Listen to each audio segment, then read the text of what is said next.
Launched earlier this year, the Grand C4 Picasso is Citroen's offering in the 7-seat family MPV market, the Grand part of its name setting it apart from the smaller 5-seat brother. Based on a new lightweight platform, the Grand C4 also introduced us to a more in-your-face use of Citroen's double chevron logo, stretching across the front of the car and incorporating a stylishly slim pair of running lights. One of the benefits of the new platform is the ability to push the wheels out towards the corners, the new Grand C4 boasting a much longer wheelbase than the previous model and a shorter front overhang too. The same is true around the back, with the rear wheels pushed back by 55cm compared to the 5-seat model, and this gives greater flexibility for packaging the interior. A couple of neat design elements deserve a mention while we're here, such as the integrated roof bars that sweep down and around the rear windows, and the funky 3D effect rear lights that mesmerise following drivers. The C4's driver looks out onto the world through a large panoramic windscreen with twin sliding sunblinds, and this is just the first of many useful little touches you'll find, such as the additional rear view mirror so you can keep an eye on who's mucking about in the back, a large central storage bin and chilled glove box, and another little hidey hole in the centre stack with charging and USB ports.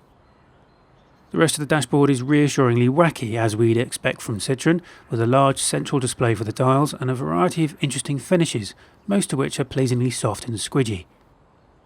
The dial's central position takes a little getting used to, but they're always clear and can display a huge array of information, and if you don't like the design, there are several others to choose from.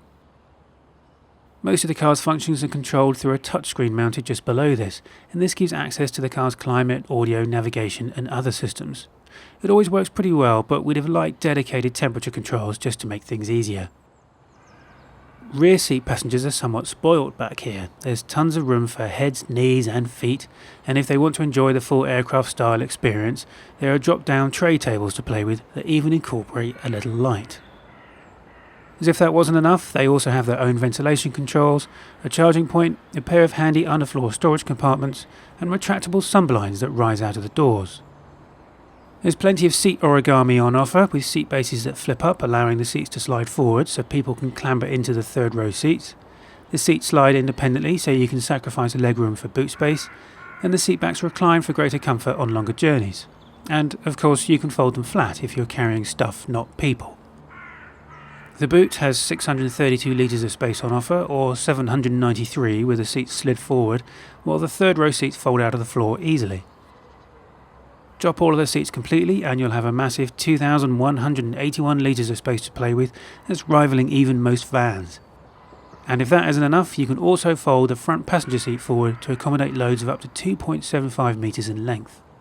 As you'd expect by now, there are yet more clever touches back here, such as the interior light that's also a rechargeable torch, seat belts that clip out of the way magnetically, charging points for those in the back row, and even their own lights and ventilation controls. The Grand C4 Picasso is available with a choice of 2 petrol and 3 diesel engines. The 2 petrols are manual only, the e-HDi diesels are available with Citroen's ETG 6-speed clutchless manual, and while we're testing the range-topping blue HDi 150 in manual form, it's also available with a conventional auto. All are very efficient, with the entry-level e-HDi 90 diesel boasting emissions of just 98 grams per kilometre, making it free of road tax. Even our 150 horsepower diesel test car emits just 113 grams per kilometre. It's pretty handy on the road too. It's 370 Newton meters of torque punching it down the road, but it always remains pretty refined. The gear change isn't bad either, although there's occasional reluctance between a couple of the gears that sometimes slows you down. That aside, we say this engine and gearbox combination is probably the sweet spot for the C4 range. Admittedly, there's not much feel through the wheel, but the steering responds cleanly and predictably. It's got a usefully tight turning circle too, making parking easy. For such a big car, body roll is very well controlled. There's no pitching or lurching about, just a gentle tipping onto its springs as you'd expect. It rides well too, no doubt helped by its long wheelbase, although we did notice a few occasions where it crashed over drain covers. On a long journey, or probably even a short one, there can be few more relaxing ways of transporting a family from A to B.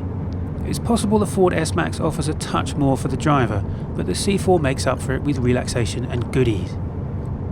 One of which is the adaptive cruise control, which does a nice job of maintaining a set distance between you and the car in front, even if slower moving traffic pulls out in front of you, and it even allows you to set one of 6 predetermined speeds. It is a little heavy-footed though, and you can feel it making endless small adjustments to your speed, but we found it very useful. Useful is the phrase that sums up the Grand C4 the best. It's economical enough to be a daily driver, recording 65.7 mpg on the government tests and averaging low 50 mpg during our time with it. It can transport a family of 7 in comfort, and come the weekend you can turn it into a van if you need to for those trips to the garden centre. None of this will break the bank either, with the range starting at £19,205 and our fully loaded tick all the options test car coming in at £28,875. The Citroen Grand C4 Picasso positively surprised us, and if you're in the market for value for money family transport with its own sense of style, it's definitely one to try.